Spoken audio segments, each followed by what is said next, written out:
mba fantatrao ve fa harena ny fahalalana?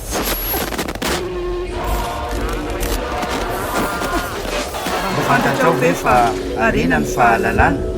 Tsy amboadidy am en général tria mitady olona andray andraikitra zao fotoatsarotra diavin'ny firenena izao.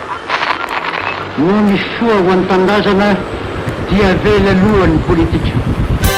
Saotra tomboko lahy, saotra tomboko vavy.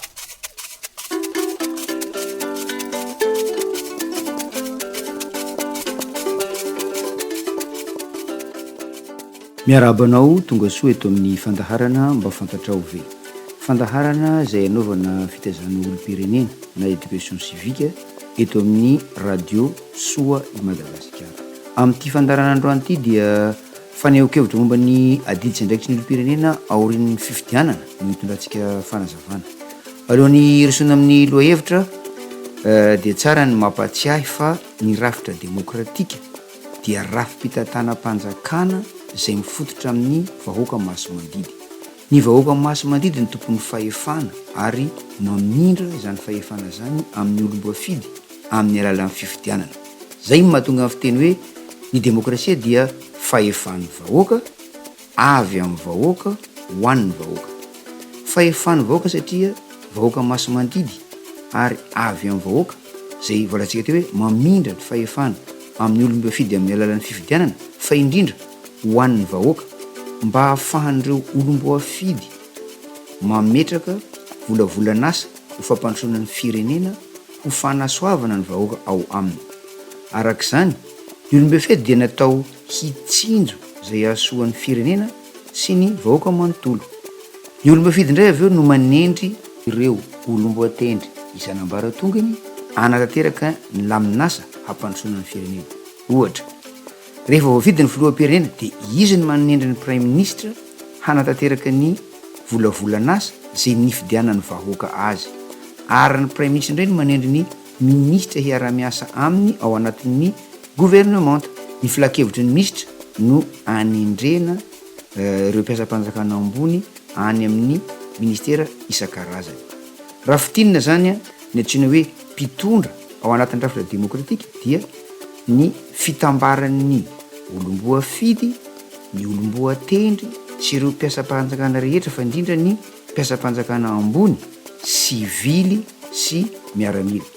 Noho zany samy tompona andraikitra amin'ny fanaterahana ny asa fampandrosoana ny firenena ny mpitondra raha misy zava-bita, ary samy tompona andraikitra ihany koa manoloany zavatra betsaka zay tsy mandeha amin'ny tokony mizy eto amin'ny firenena. Na dia kena aza fa ny volavolan'pirenena sy ny prime ministre ary mpikambana ao amin'ny gouvernementa dia manana andraikitra lehibe kokoa.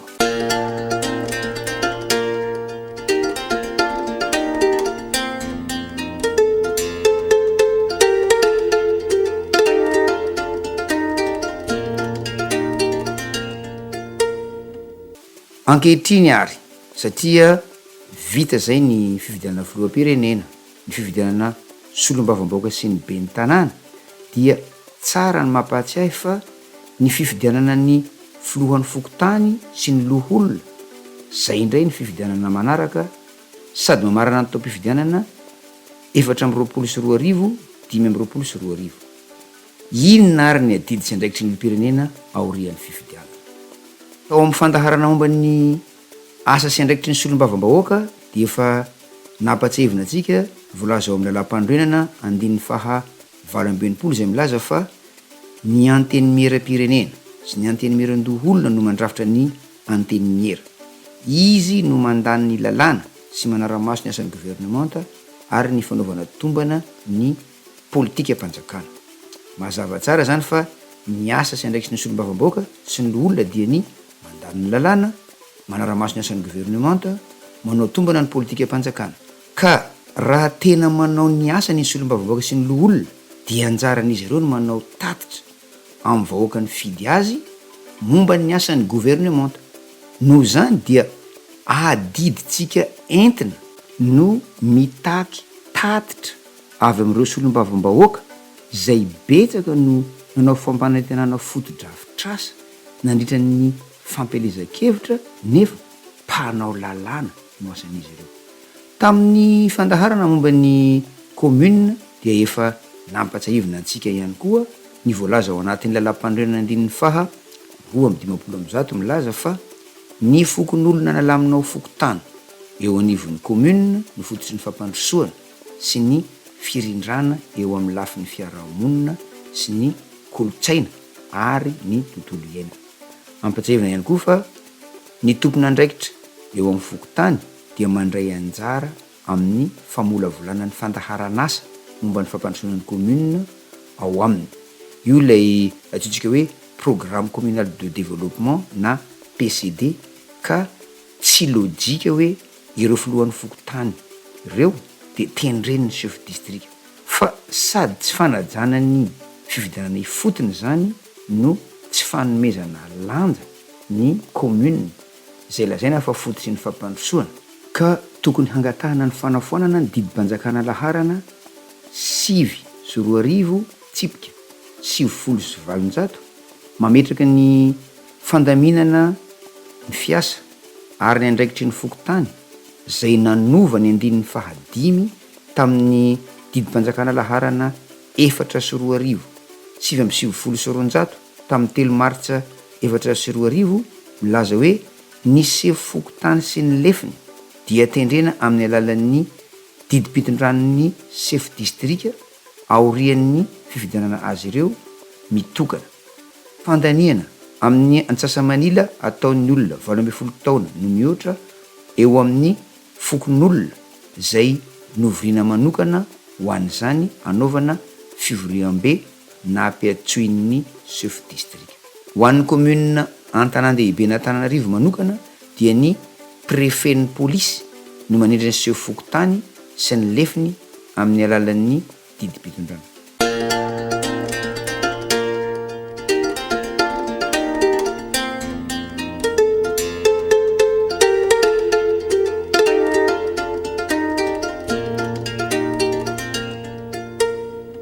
Io faneho-kevitra momba ny fangatahana ny fanafoanana ny didim-panjakana laharana 7,7 tsipika 7,7 io dia fanehoan-kevitra na roso mba ho henon'ireo mpitondra ankehitriny zay afaka manao volavolan-dalàna na projet de loi sy ireo solombavam-bahoaka zay afaka manao tolo-dalàna na proposition de loi ho an'ny mpanatanteraka alohan'ny hirosoana amin'ny fifidianana ny chef fokotany. Araky ny voalaza teny am-piandohana, ny rafitra demokratika dia rafim-pitantanam-panjakana zay mifototra amin'ny vahoaka masimandidy, ary ny demokrasia dia fahefan'ny vahoaka avy amin'ny vahoaka ho an'ny vahoaka.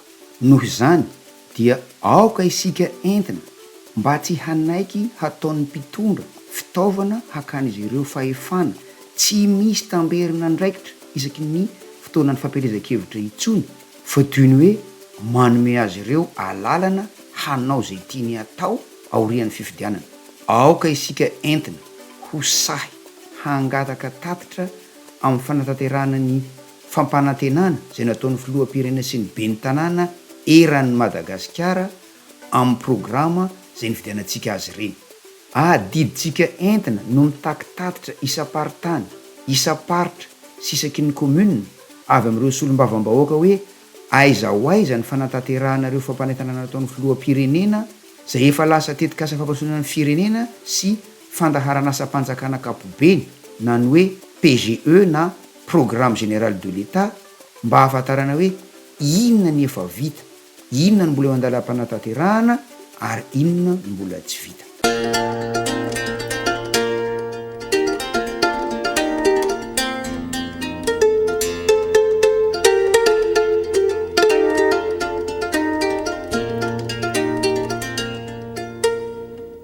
Satria moa fifampitaizana eo amin'ny entina sy ny mpitondra atao eto amin'ity fandarana ity ka noho zany ireo solombavam-bahoaka zay efa zatra mpanao tatitra amin'ny olona mifidy azy de tokony sahiteny amin'ny fidy hoe zay solombavam-bahoaka hafa tsy manao tatitra aminareo de aza fidiana ntsony amin'ny manaraka. De toy izay koa ny ao amin'ny commune, adiditsika eny amin'ny fokotany ny mitaky tatitra amin'ny be ny tanàna sy ny mpanolotsaina azy ireo hoe aiza ho aiza ny fanatanterana ireo fampanatenana ataony be ny tanàna indray ny fampielezan-kevitra eo amin'ny fokotany misy atsika ka nifidianantsika azy ireo izay be ny tanàna efa zatra mpanao tatitra de tokony sahiteny hoe zay be ny tanàna hafa tsy manao tatitra de oka mba tsy ho fidinareo tsony amin'ny manaraka.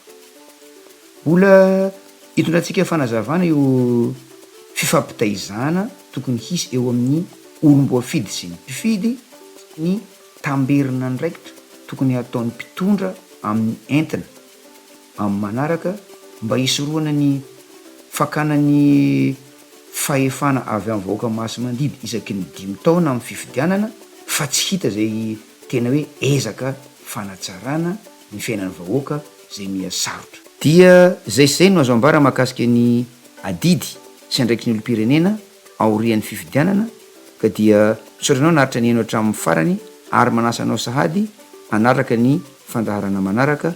Veloma tompoko. Mba fantatrao ve fa harena ny fahalalana?